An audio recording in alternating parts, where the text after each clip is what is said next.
Whether it's a story about a crazy old coot, an old blind knight, or even a frog in a leather jacket that dreams of something more, PulverdingenStudio strives to put out the best audiobook apps.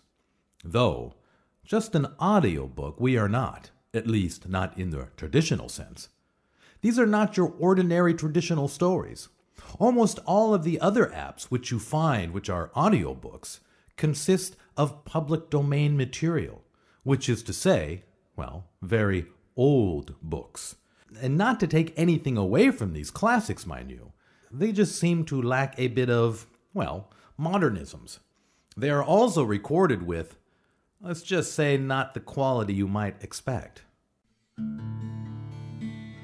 Our stories are written by one Jeff Friels, who lives in Olympia, Washington, a true wordsmith.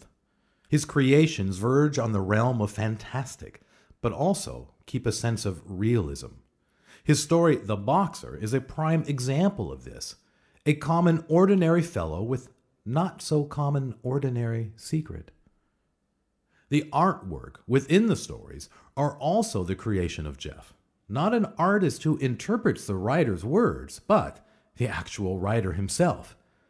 And given the fact that Jeff is, well, blind, this is incredible. Jeff's words are brought to life by lifelong conspirator Mark Babbitt, not only by voice, but also with music. Mark Babbitt has composed for films, theaters, and countless other projects.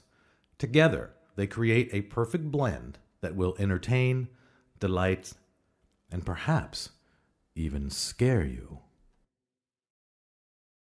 All of the stories are produced in a professional 20-track digital studio located in a small farming village in Pulverdingen, Germany.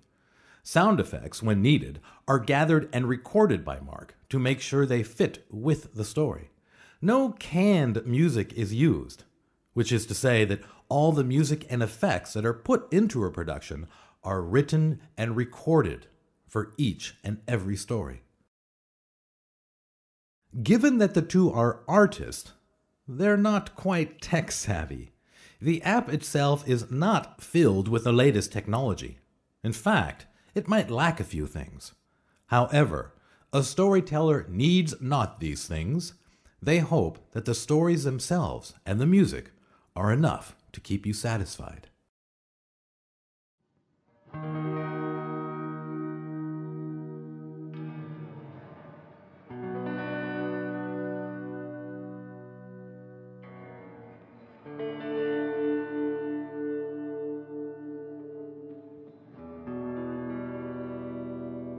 Penned on a piece of ragged parchment, the promise slowly